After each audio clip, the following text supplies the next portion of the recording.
Ready Check Radio.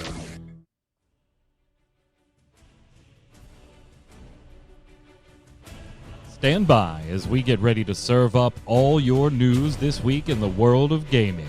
Welcome to Gaming Gumbo.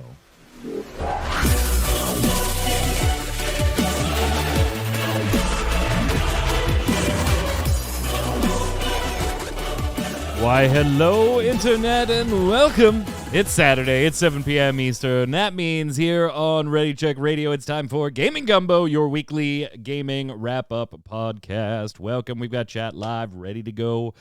Lots of stuff to talk about. Great show for you today. Make sure you join us live sometime, and if you're watching on YouTube, head on over to readycheckradio.com. Got all the socials in the upper right-hand corner. If you'd like to listen to us on the go, you can do that on iTunes, Spotify, Amazon Music, Audible, tons of different places. And while you're there, we'd appreciate it.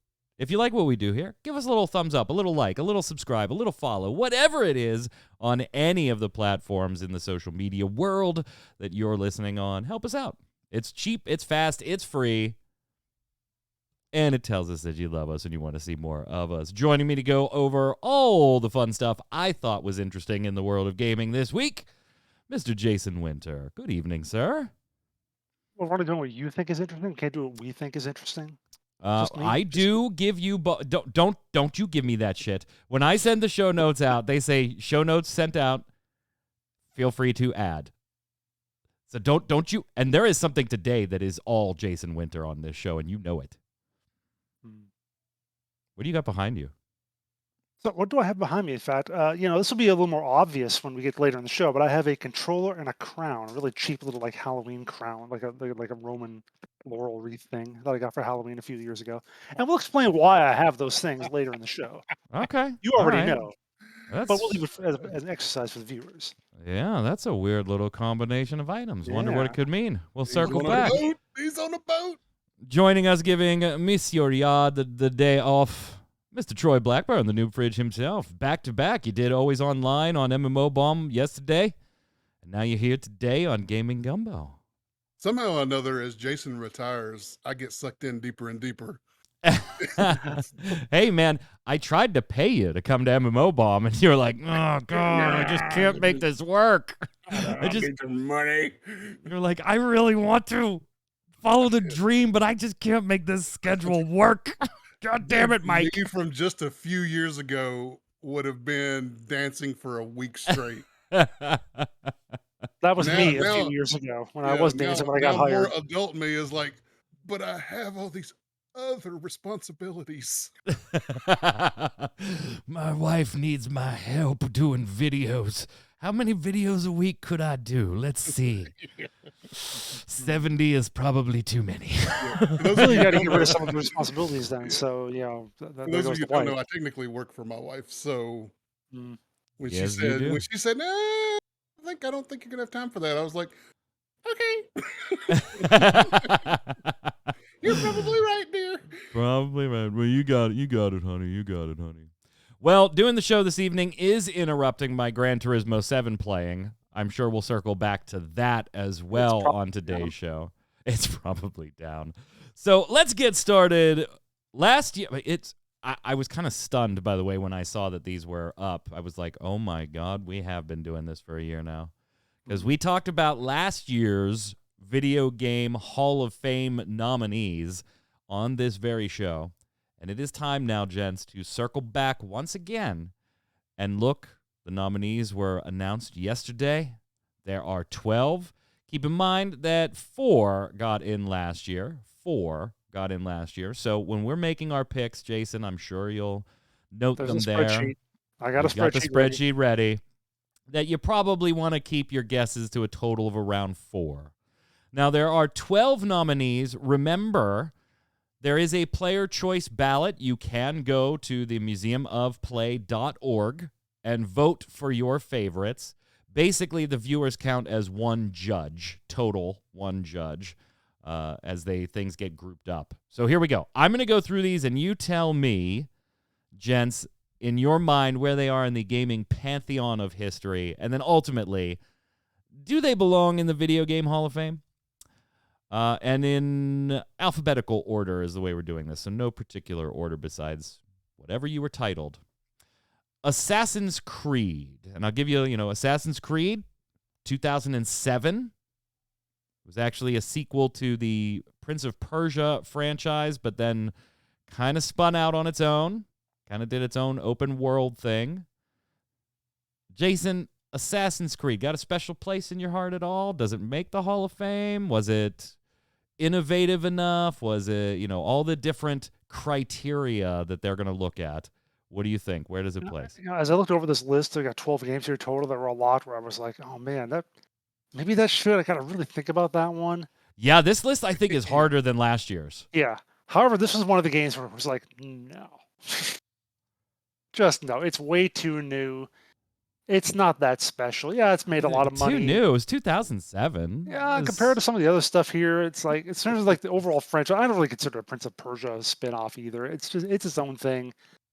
It's had a lot of games. They made a lot of money. They're pretty well received in general, but I just don't see this as being legendary or historic really in any fashion at this point. So not this year, but do you think it eventually ends up making the Hall of Fame at some point?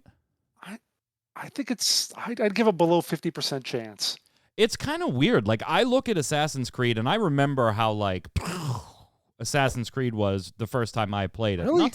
Not to say that it did anything tremendously different, but it was a solid, fun game. I loved it. But like, open world adventure. Okay, been there, done that by 2007. Mm-hmm. But, it amped it up on the scale. It amped it up on the presentation over most of its competitors at the time.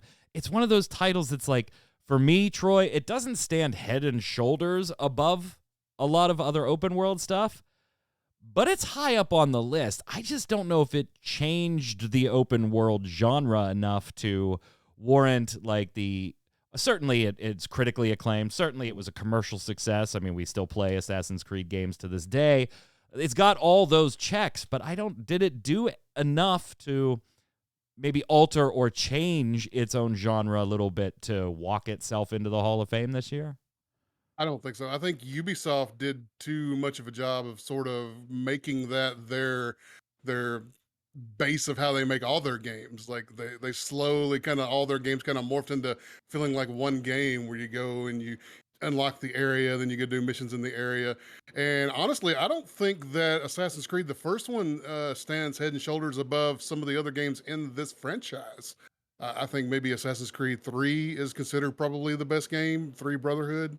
Is 3 Brotherhood or is Brotherhood? Yeah, but I don't think you can get into that debate on like this is the better game in the franchise, because there's going to be another game that we're going to talk about that I think that argument certainly applies to when we get a little further, but you ultimately would absolutely put the first of the franchise for that one in before anything else in my book. I don't necessarily agree with that. This spun I'm talking about the next one we're going to talk about a little later. If you look down and you know what game I'm talking about, I think you have to put the first one in first and then consider putting in sequels. There are definitely situations where that is the case. Yeah. Oh, yeah. And I'm specifically talking about one we'll get to later, not generically saying you have to put the first in all the time.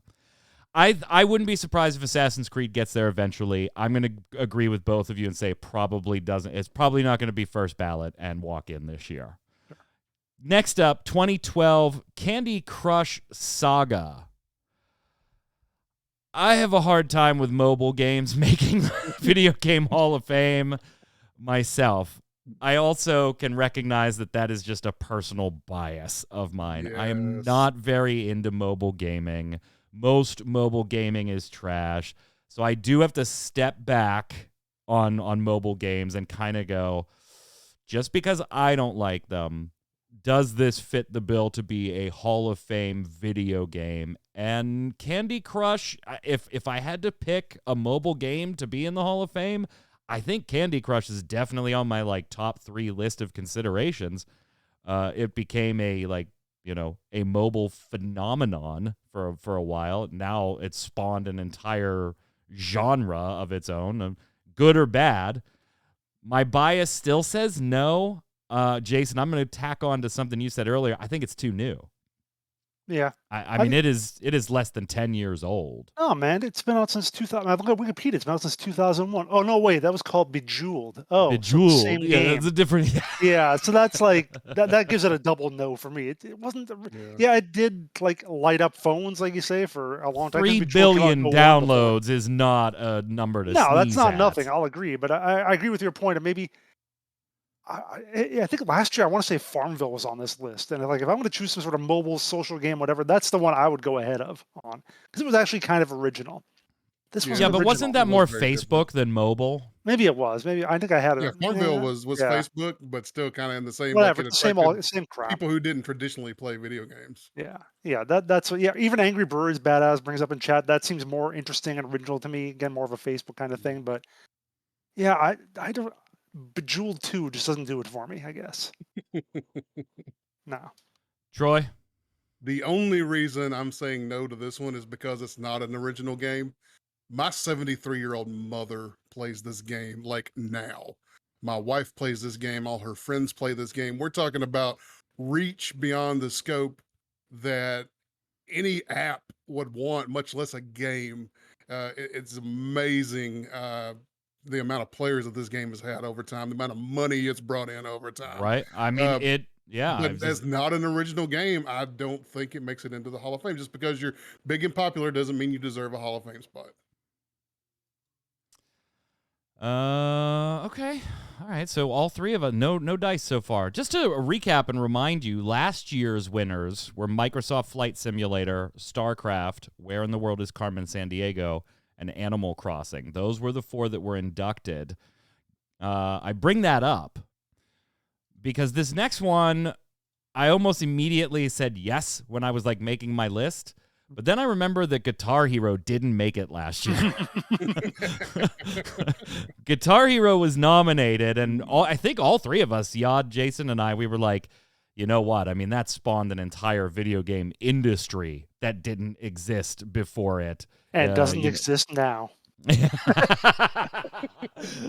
So this next one, Dance Dance Revolution, starting in the arcades in Japan, 1998. I didn't realize like how old it was because I didn't play it until PlayStation 2 when it came in the United States on PlayStation 2 with the dance pad attachment and everything.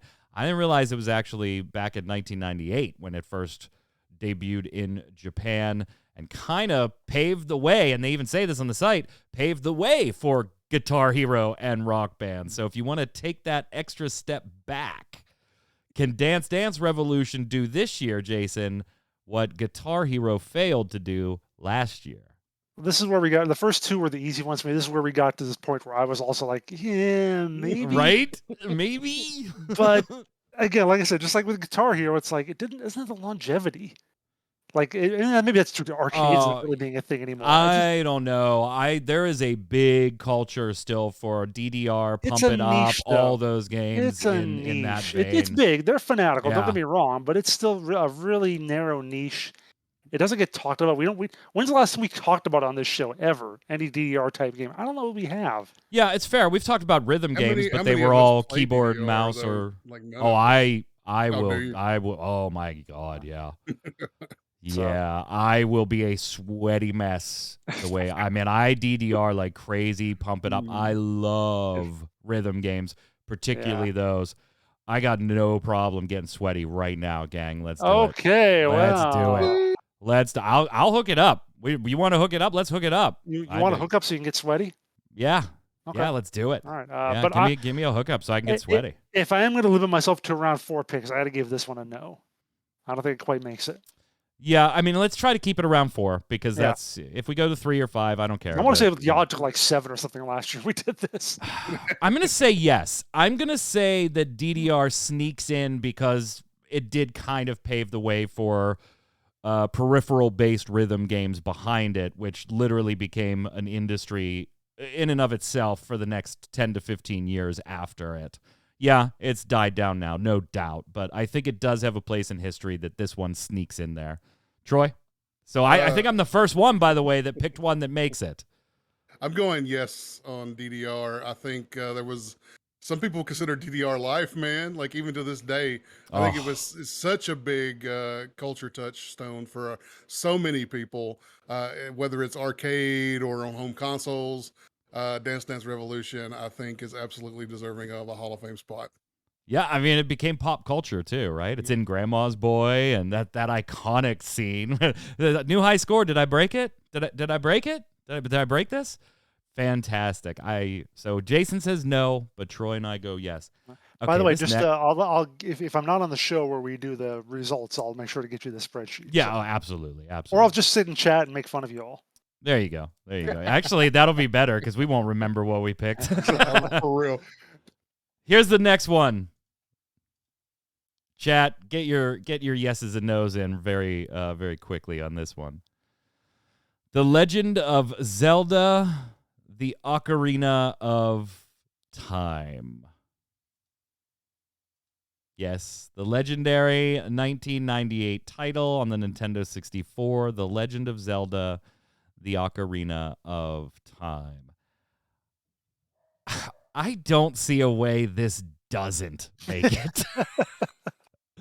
Like, if it doesn't make it, I almost question what's going on behind the scenes. It checks all the boxes, doesn't it, gang? Like, commercial success, critical success, part of a long-standing franchise of absolute success. Paved the way on a very new technology with 3D graphics and game design. And, I mean, like... In 2022, people still talk about Ocarina of Time as their Zelda game. Like, for a lot of people, this was their Zelda game. Yeah. It wasn't the original NES, it was this one.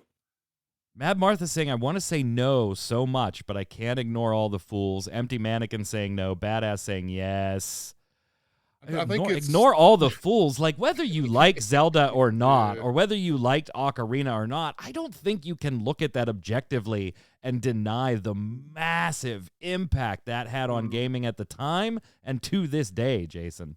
Yeah, and I never had an N64, and I barely played Zelda games past like the SNES generation. But even I recognize how all those kids who grew up in the '90s, those little snips, whatever. I recognize how much they recognize how much this is a big deal. So I have to also vote yes on it. By the way, it currently has 1,400 viewers on Twitch. People watching, people playing Ocarina of Time. Wow. So that's a yes from all three of us on this one? Troy? If it was my decision, I don't know that it would go in the Hall of Fame. Well, but this one is your decision. Like, but it is now. You're God. Well, not to put it in but the you're Hall of Fame, guessing on but whether or not yes, it'll make it. Yes, so yes, I think this will go into the Hall of Fame. Okay. It will 100% end up there at some point if for some reason it doesn't make it here. But I mean, if there was ever like a first ballot Hall of Famer, as far as like, that has to be one, right? That has to be one. Maybe this next one instead, though. Because I kind of saw this one and I was like, oh, maybe Zelda doesn't get in. Minesweeper, Troy. Minesweeper. 1992 as a pre-loaded game with Windows software. The OG itself, Minesweeper, up for consideration. In or out? Out. Absolutely out. Just because it was on everybody's computer and it was the only thing there was to do at work does not make it a great game. It's iconic. So is everything. Everything on this list is iconic. So is Solitaire. Minesweeper is a great game. Computer. I don't know what you're talking about, Mike. Man. This is gonna put you at 3 yeses already. We've got like 6. No, games left I'm gonna say no on Minesweeper. Oh, okay. Well, there you go. You're just being a. I wouldn't be surprised if it does make it, but with this list, I don't think it makes it. I don't see how it makes it in with some of the competition on this list. I'm also a no. It's kind of like, Jason, when you look at the baseball ballot Hall of Fame and you're like, yeah, that person's definitely a Hall of Famer, but not this year. Well, you can't not this year all of these. I don't think this one ever gets there. It's not that big of a deal. I don't think so either. How about Ms. Pac-Man? Also iconic, but absolutely probably more of an impact on an industry than Minesweeper was, Jason. So I'm going to pull a mic on this one because I'm going to do it the right way. Uh-oh. You're going to go with your heart. Every time I went with my head, I miss. I remember being in arcades, or back when I would go to arcades all the time. I remember this first time this showed up at the arcade, there was a line. It was like 1981 or whatever it was. There was a line to get to this. You couldn't get to it. It was different. The fruit, dude, the fruit moved. That's how huge this was. So yes, on some level, I think maybe not, but I'm going to go ahead and vote with my heart on this one and give it a yes. What do you Shut think, up, Mad Troy? Martha. I don't want to listen to you. Yeah, right. Yeah. Obviously, Mad Martha's not as old as we are because in the arcade. Oh, he's older days- than me. Oh, Mad Martha really? is confirmed older than me. Yes. Oh, wow. Yes. Okay, so this absolutely makes it in. This is Pac-Man Advanced. This is a generational jump between what the Pac-Man arcade box could do and what the Miss Pac-Man arcade box could do with the different maps and the way things moved around. It was revolutionary at the time. It was a huge leap forward. It was built by fans. Iconic. Remember? It was built by fans, and they had to kind of pitch it to get the license to do it after they got their ass sued by Atari and they settled out of court for their enhancement boards. And when it comes to a competitive scene, Miss Pac-Man had a much bigger competitive scene than just Pac-Man did. So I think absolutely Miss Pac-Man belongs in the Hall of Fame. I already picked two, huh? And I know I'm definitely picking one more of these remaining ones, no doubt. I'm going to go no. Man, there isn't I don't have a good argument for why not, though. Like, that's how bad this one feels. Everything you gentlemen have said is true. Now, obviously, it's a little before my time. I was born in the 1980s.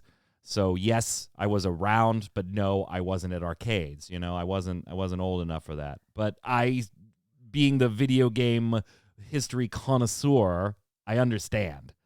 Everything you're saying, I can't disagree with, but I'm going to go no. I'm going to vote with the head on this one, I think. NBA Jam. I think this one's interesting to be on the list. It certainly had its moment of influence. It certainly had its, cultural position in the zeitgeist, Jason, but I don't know if that position is big enough to go against some of these other contenders when you look at this list. Yeah, this is another one where it had its moment, and that moment was gone. Now, it's still cultural. People still talk about it. You'll still have, I saw an interview a while ago with the guy who was the announcer, was the voice of it. Yeah. How he still gets people asking him, do the line, whichever one. And he's like, but yeah, I agree. This stopped being Boom shakalaka. Like 20 years ago. Yeah. He's on fire. Yeah. I have to give this one a no. I'm with Jason. This one had its moment in the sun. I would still like them to make a new one. No doubt. Like a brand new one. I'd play the crap out of it. But I think it burned bright, but it burned out very quickly. So this is a no for me. I agree. And I think this next one, sadly, is going to fall into that same bucket, too. Yeah. Parappa the Rapper, obviously a classic game for the original PlayStation, coming out in 1996. Great, cartoony visuals, fun rhythm game, unique on the song structure and everything. But does it really move the needle as far as gaming? There have been rhythm games before it. There have been rhythm games after it. Yes, this is a very well done one and a very classic, nostalgia-filled one for a lot of people that are my age. But ultimately, I don't think it walks into the Hall of Fame. I'm going to give this one a no. Yeah, same thing. It very much was, like you said, a 90s thing that just hasn't really endured over the years, except for the memes, basically. I think Mad Martha, is on the same page as I. Still a nope, not enough impact, Troy. Yeah, I'm going to feel the same way. Great game, but wasn't genre breaking. And, it didn't make a new genre. It kind of just did a existing genre very well. And then its time was gone. So we've gone through 8. How many of each of us picked so far, Jason? We've got 4 titles left. You and I have picked 2. Troy has picked 3. All right, so Troy... 3? Yeah, you picked DDR, Ocarina, and Miss Pac-Man. That's right. Wait, what did he take? Miss Pac-Man and Ocarina. What was the third? DDR. Oh, DDR. Yeah. All right, so this next one is the one I was referencing earlier, that this is a series that I 100% believe that we may end up with multiple games in the franchise. I thought you were talking about a different one. We'll get to that one. The one 2 down from here. There is another one. Yeah, there's another one. True, but this is the one I was referencing. But Jason, you are not wrong. 2 Away is another one that I think fits this bill too, where I think we'll see multiples in the Hall of Fame over the long term, but you got to put the first one in there at some point, and that is Resident Evil Biohazard for our Japanese friends on the PlayStation 1. I have examined this one as a fan. I have examined this one as somebody just trying to sit on the outside, like set my bias aside and look at it, and I just don't see any way you cannot put the original Resident Evil in the Hall of Fame.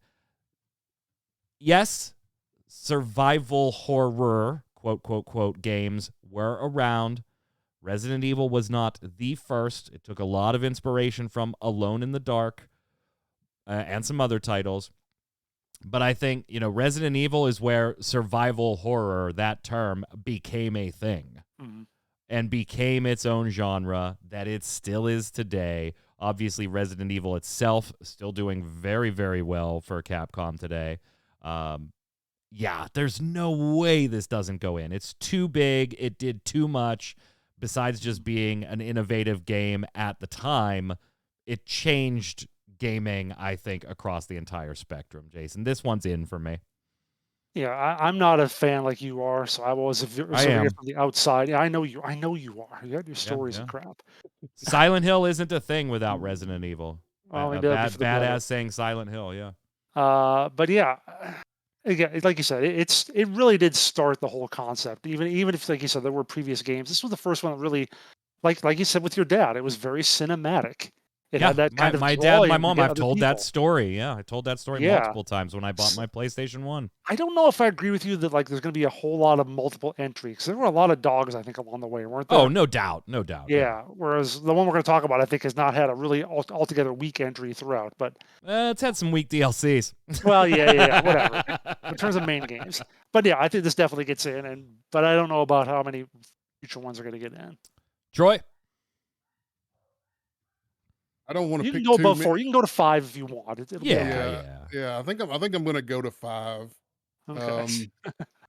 And I think everybody probably knows what my other one is now, or at least you guys do. I think we but all I have. just don't see. I do agree that if you're going to put a Resident Evil game in, that the first one has to go in first this time. Even though I disagree with that on the Assassin's Creed, I think it's a case by case basis, and I think absolutely the first one. I think it sort of set the tone for the genre. Everything tried to be Resident Evil after that. Tried to meet that quality. Tried to meet the interest that the people had in it. I think it's a yes. 3 yeses. Can we skip to the last one? Words with Friends. Are we just all a no on that one? Yeah, we're no's. Okay, great. Yeah, Words with Friends is That's Scrabble. not the one I was talking about. Let's just get that off the board, because the last 2 I think are a little more interesting. Words with Friends is garbage. Come on. Mobile Scrabble. Congrats. Rogue. The 1980 classic. Do a little adventuring. Hard to argue, Jason. I mean, roguelike, roguelite, whatever you want to call it, is only a thing because of Rogue. Yes? No? Make it? But here's the thing, though. You never even heard about roguelike until, about 10 or 15 years ago? I was gonna say, that's a fairly recent. Yeah, that's a name recent for things. label. And I just don't get the original game did not seem to stick around. I don't know why. I guess when someone was making whatever the first roguelike was, whatever we call it roguelike now, they decided to look back at what they had did, because they're probably some 45-year-old programmer thinking about what he played in college, and they're like, let's use this.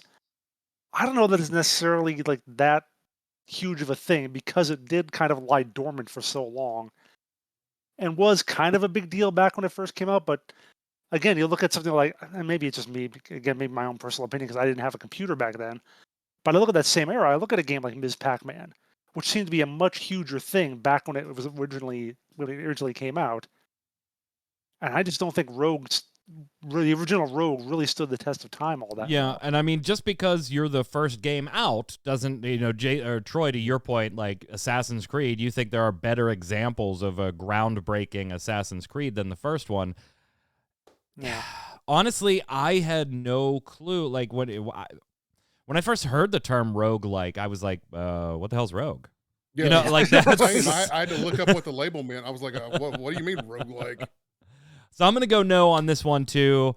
Yes, it certainly has a place in gamers' hearts as far as being the title of a genre, but I think by itself, on its own merits, it doesn't make the Hall of Fame.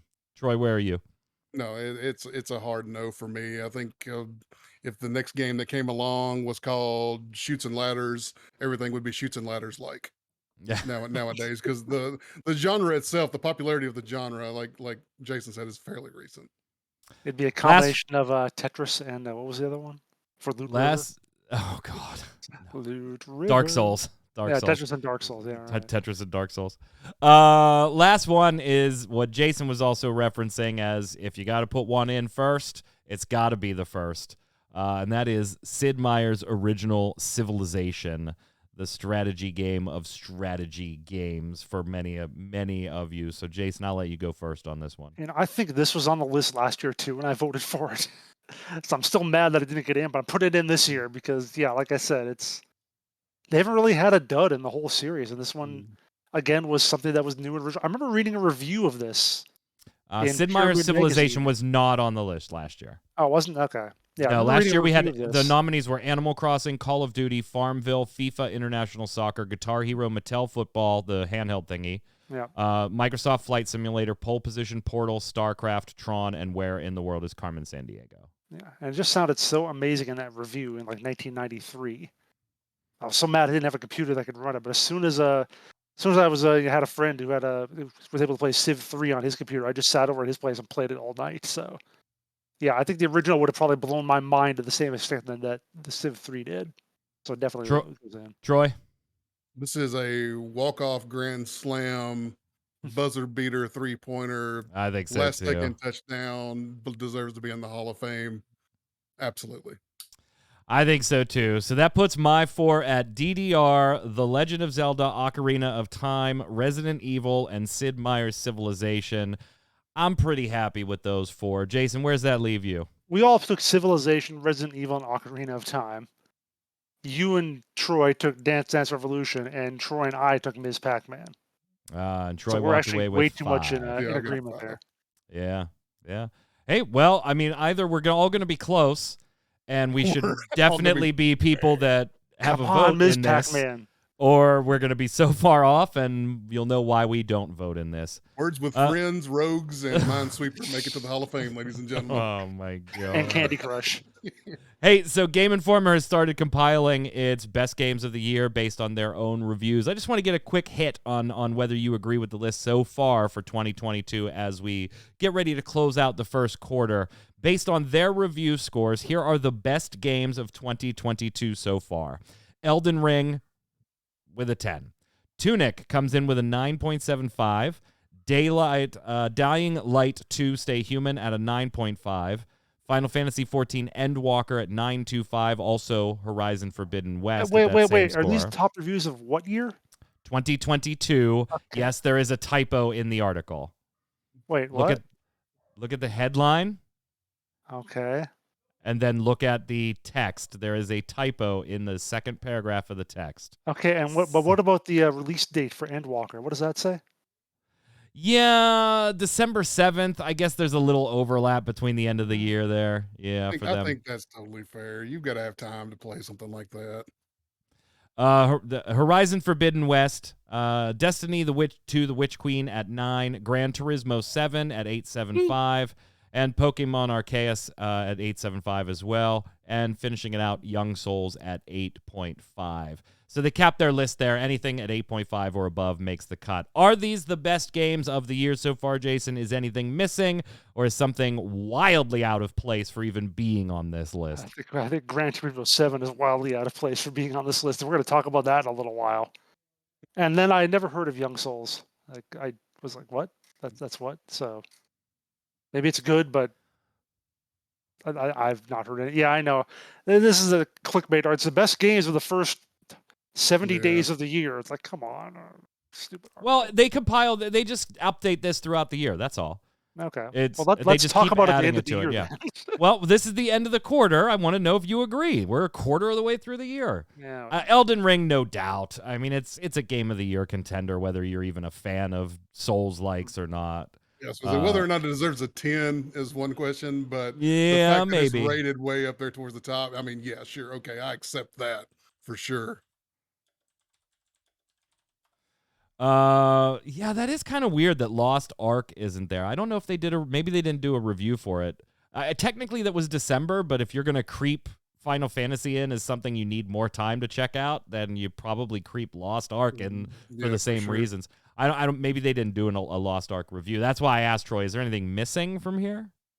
Nothing that just 8.25. jumped out at me. Oh, they 8.2. gave it an 8.25. Yep. Oh, so it just missed the It list right now. just missed. The only thing that I see that now, of course, how everybody does their reviews is a little different. Whether or Yeah. not you take into cash shops and content that goes away, comes in, that kind of stuff.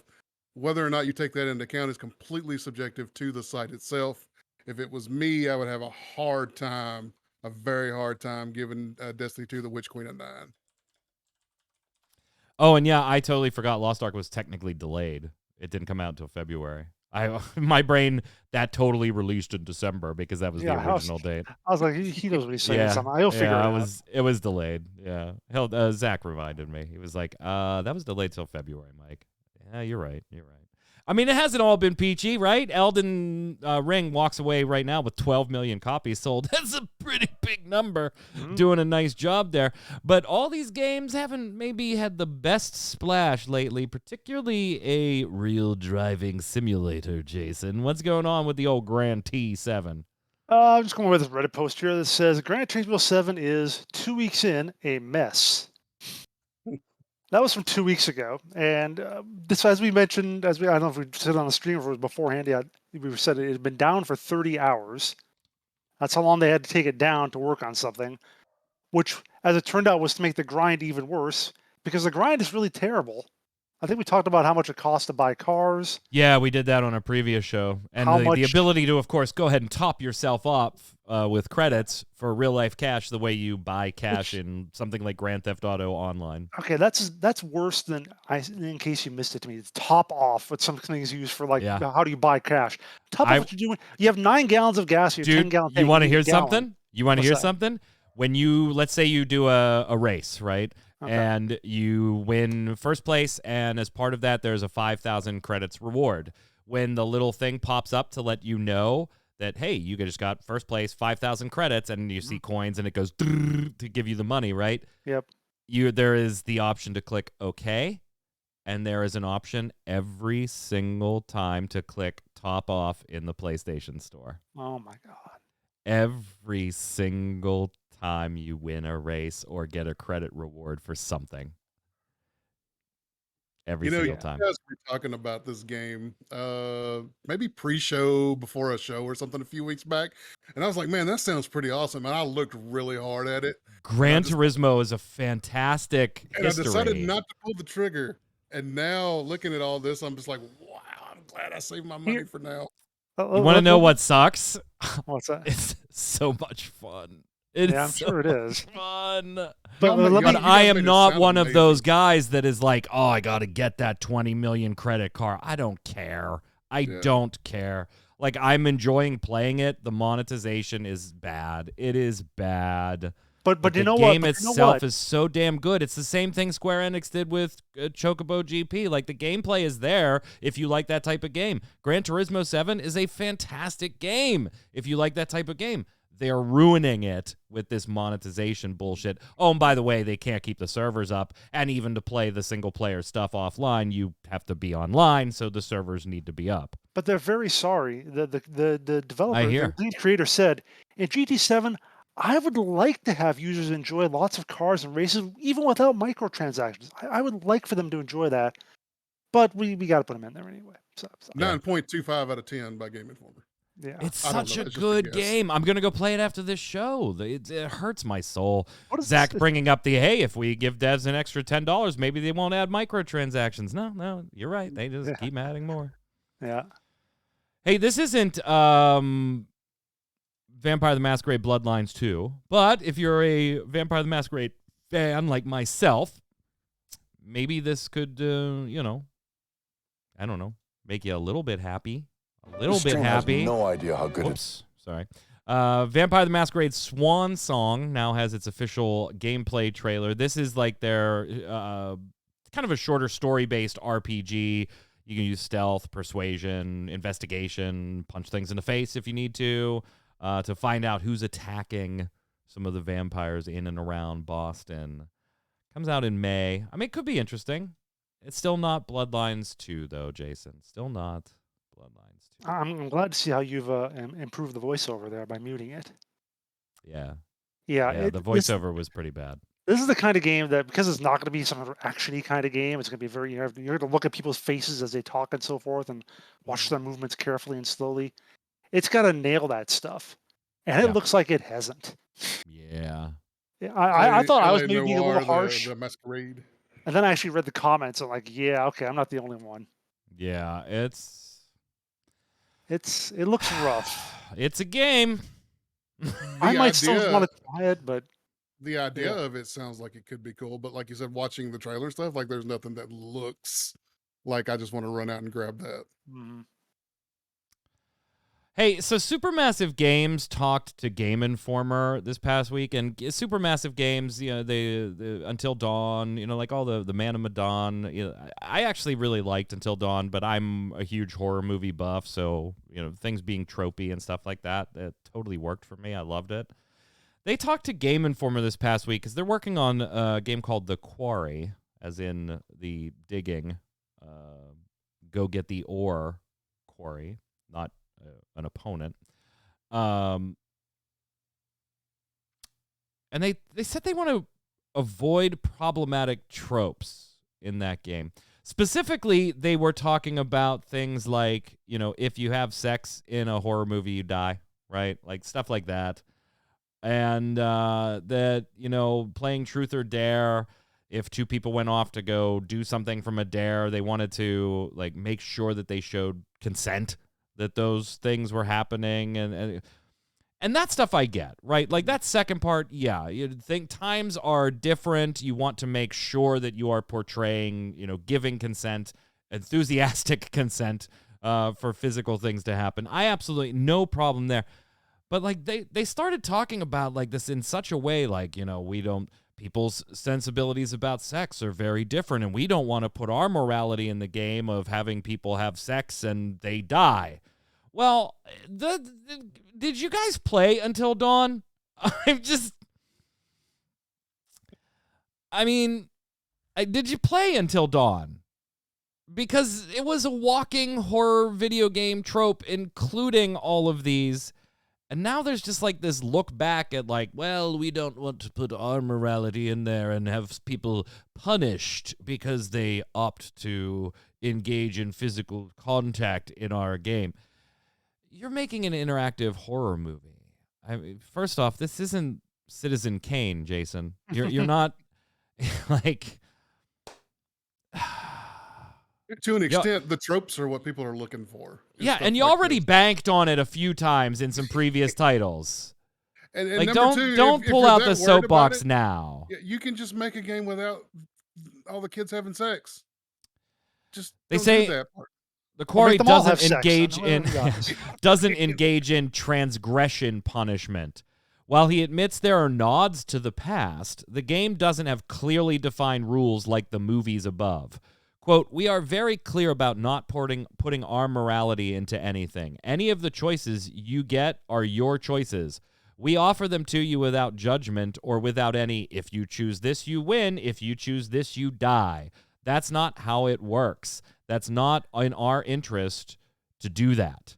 Well, yeah, certainly. But, well, I know how to beat their game. Yeah. Then just don't give the killer permission to kill me, and then I'll be fine. And I think the consent discussion is a totally different thing that they kind of shoehorned into this discussion. If you read the article, it really almost didn't make sense that was included there. They tried to like conflate the two. Jason, the way I read it. I don't know if you felt the same. I was like, no. consent while playing Truth or Dare, and I dare Jason to kiss this person, and obviously if one of you doesn't want that to happen, it shouldn't happen. I'm not going to kiss Troy. That is totally legit. That should not be a thing. But then they tried to conflate it with tropes, which is to me a totally different thing. And by the way, you've already made multiple games to cash in on those tropes before in the past. Don't get all high and mighty on me now. I'm going to tell you, the thing that actually freaked me out in this, though, was that the lead developer, or whatever the guy they interviewed, his name was Will Byers. Yeah. Which is one of the kids in Stranger Things. Oh, yeah. Yeah, it is. That's what got me when I read this. Like, wait, what? Is that his real name? Is he just making that up? Gotta be. Anyway, I just thought, I like Supermassive. I like their games. Even the ones that most people don't. I've still found something to enjoy in that interactive storytelling that they do. Is this like that stranger, that Silent Hill guy, the guy who was working on the other game, whose name was like an anagram of something else or something, as we think it's him? Is this really a Stranger Things game? It's a Stranger Things game. Yeah, it is. It totally is. Hey, let's put a little more gas on the big live gaming conventions like E3 are dead and pointless. EA is not doing an EA Play Live this year, which basically now makes all of E3, which was already going to be digital this year. But this was planned to still be, now it's like all digital. I mean, Jeff Keighley is still going to do his little whatever thing he does, the Summer Games Fest, but most of that is remote too. So yeah, big game thing conferences. I mean, they're still going to do what? GDC, that's still going to be, and Gamescom said they're doing a split event, Jason. So like maybe it's not dead across the board, but I think E3 is pretty much got a stake in the heart at this point. I think that consumer shows like PAX and stuff can still happen, or Gamescom. Yeah. But industry shows, I think, are dead. I think the pandemic just killed them. I mean, they were like kind of walking corpses before that, weren't they, Troy? Yeah, the last one that I went to, I left and I was just like, why did I even come to this? Like, I could have just stayed home and gotten all this news and anything. I could have watched your trailers. We didn't do a relic grind this past week. I was way too busy. We will be doing Jeopardy this Thursday, Final Fantasy Jeopardy with Tarkoth and Kronos and special guest Ginger Prime, so don't miss that. We will lock in our second of 3 spots for our Tournament of Champions show. So I decided I wanted to bring this here very quickly. Babylon's Fall has sent out a survey because they want to make this a better game. Okay, fine. It's bad. Go watch my first look on MMO Bomb. For somebody that wanted this to be good, even I say it's bad. Terribly bad.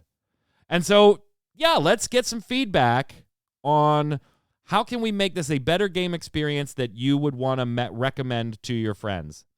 And there's a lot that they could be asking about. An awful lot. So, what did they ask about in this survey?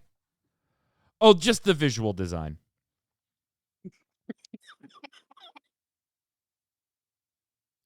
Tell us what you thought about the visual design between characters, equipment, NPCs, enemies, locations, battle effects, UI, and the overall brushwork art style. Isn't that, you would have to start over to change that. That's what I thought too. I'm like, oh, so a different game. Right? Yeah. We're just going to start a new project now. Thank you. And you sent out this survey because ultimately they close with the question of what visual element, Jason, would need to be changed before you might be willing to recommend the game. None. There's other stuff that you need to do first. I personally didn't think it looked that awful. That would not have been a point for me. But hearing you talk about the gameplay, that's what would get me out. It was still kind of pretty, I think. You know what that sounds like to me? It sounds like they're going to do exactly that, start a new game, but they're going to try to use those assets. So they're trying to make sure that, people liked what they were at least looking at. Why? The early to mid-game game, they're done. The early to mid-game armor was ripped from 14, from Final Fantasy 14. It's not like they're reusing their own assets. Now, later in the game, they do make their own stuff, and they made mild tweaks to it, but they were forced to come out and publicly say, yes, And Yoshi P had to come out and say, we wanted them to do this, blah, blah, blah, blah, blah, blah, blah. Because they got busted in a closed beta by all of us saying, isn't that chess piece from Final Fantasy XIV? And they were like, oh, yeah, it was. But the endgame stuff is totally ours. Kill it with fire is basically what you need to do. And it's a shame because Platinum Games is a better company than that. You would think Square Enix is a better company than that, but the last 4 years or so of Square Enix have shown me that maybe they aren't. NFT. Right.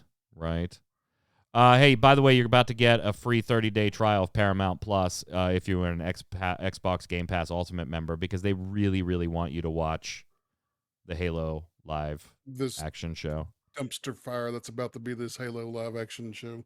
Yeah, I would get that just to watch Picard.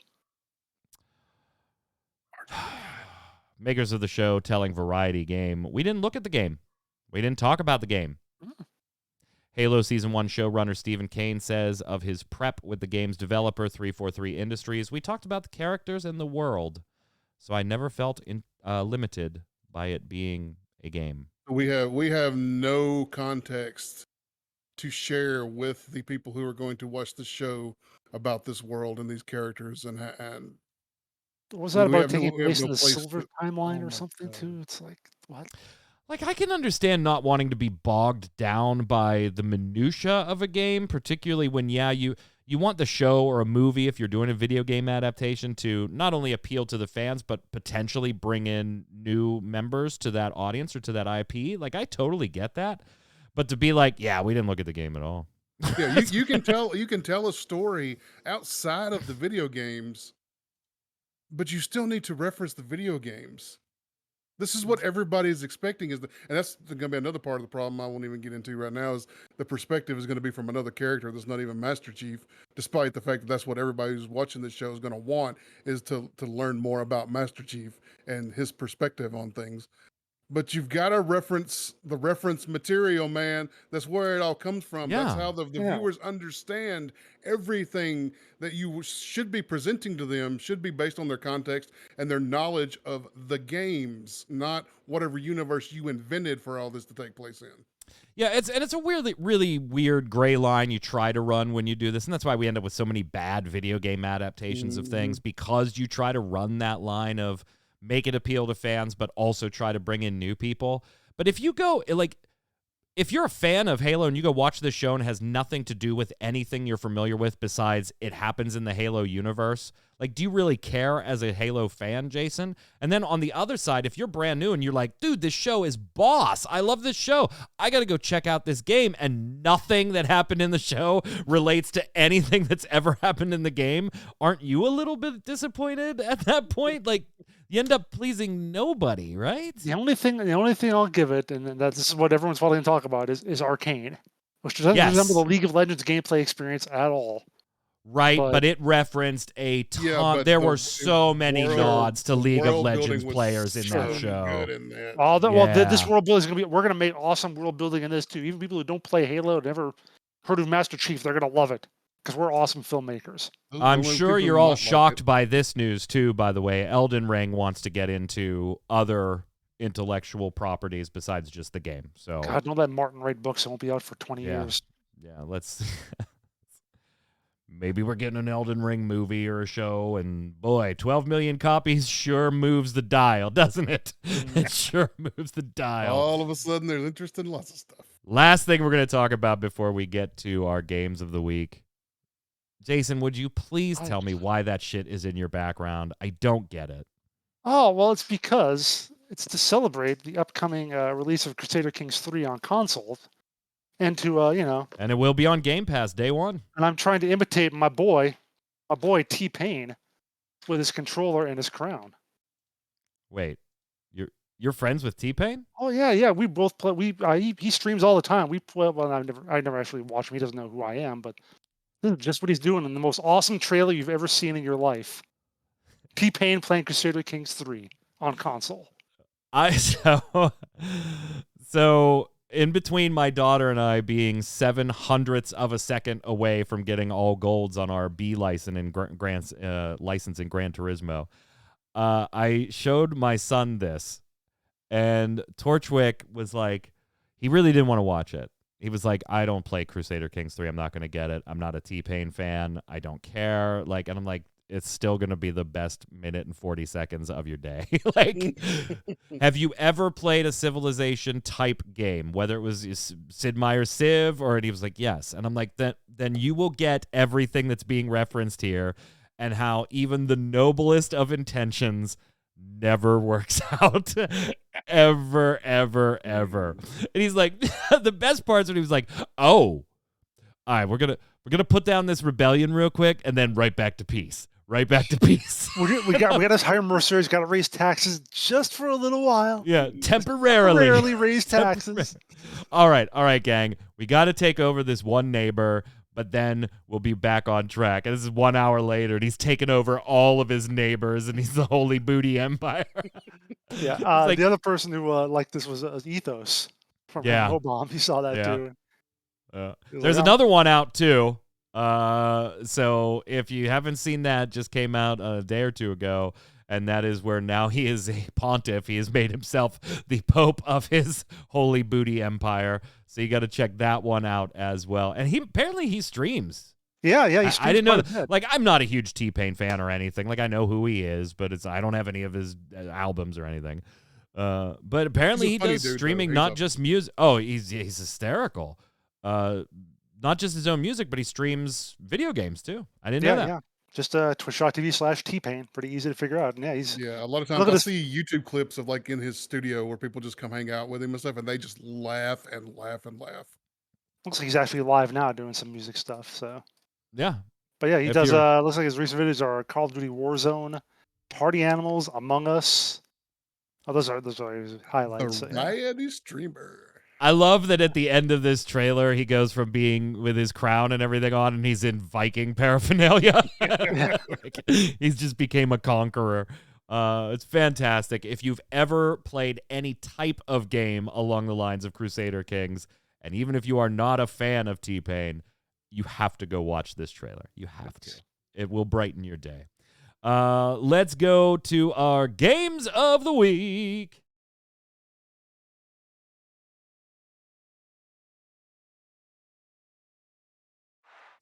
Game of the Week is how we spend the last few moments of our time together on every episode of Gaming Gumbo. All three of our members of the panel are going to recommend a game for you that they think you should play. It could be a video game, tabletop game, card game, hell, whatever.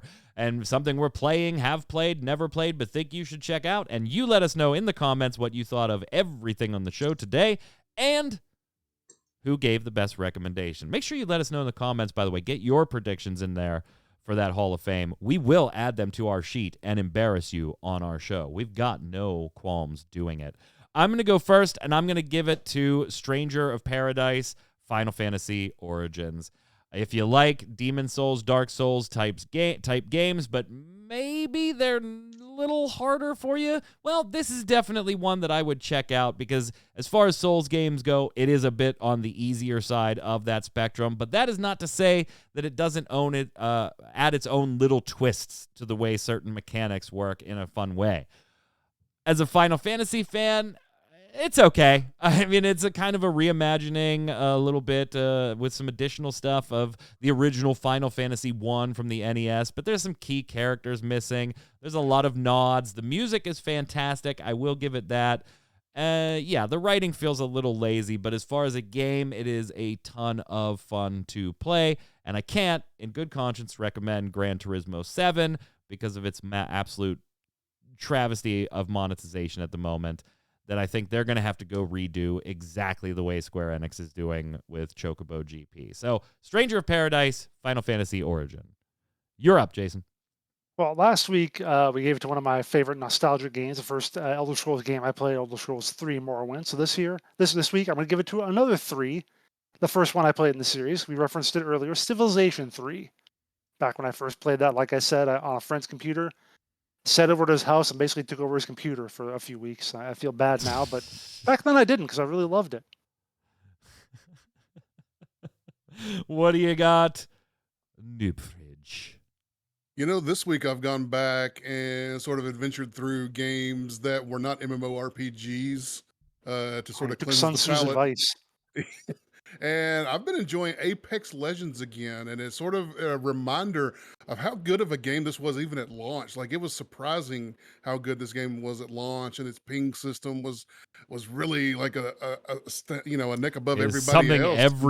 everybody has stolen by now. Yeah, right. Overwatch 2 is going to have one. I've seen that in some Yep. of the stuff we've been And it's looking at. still a quality game. It's still a popular game. It's not as gangbusters as it was at launch, but it's still a very popular game. It's really easy to get a match, and I've just been enjoying it. Battle Royale is a fun genre. I think it's a fun game style to play. Is it overdone? Yes. Is this probably the top as far as quality? Yeah, I think it is. I've been enjoying Apex Legends. And you got your mobile version releasing in some regions. If you want more coverage of that, head on over to mmobomb.com. That's the one that pays the bills for Jason and I, not this little funny thing we do here. Should be out in all regions. They're anticipating this summer, but could be delayed. Chat, don't go anywhere after the show because, of course, we have Torchwick going live with a stream. How are you, sir? I'm doing good. Chaos. Yes, chaos. So you had last week off. You've been very busy with school and applications for college and scholarships and all that. Congratulations. I did proud papa moment and talk about your scholarships to RIT last week, but you still got to file for a couple more. Get it done. Get it done. So you took last week off. Stage crew kind of burned you out. You're back. Are we still in Majora's Mask? We are, but we've beaten all of the temples. So we're going to try and get some side quests done. We're going to see if we can get all the side quests done. But if I get tired of that, we may just up and beat the game tonight. Beat the game. Yeah, I'm done. Let's go beat the game. I could go do it right now if I wanted to. You could.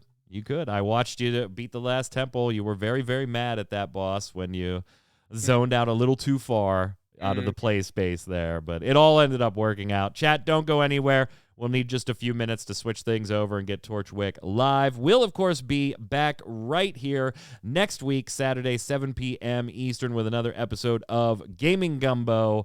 Until then, Troy, where can everybody find you? Hey, everything I do goes through Twitter at NoobFridge. Jason.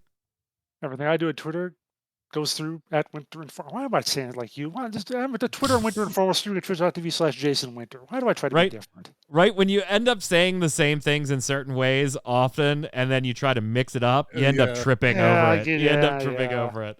Here, watch this. I'm Mike Byrne. You can follow me right there at MagicMan1, but more importantly, follow at RC Radio so we can tweet at you every time we go live with our podcast or one of our volunteer streamers who I love very much. Until next time, stay safe. We'll see you on the servers.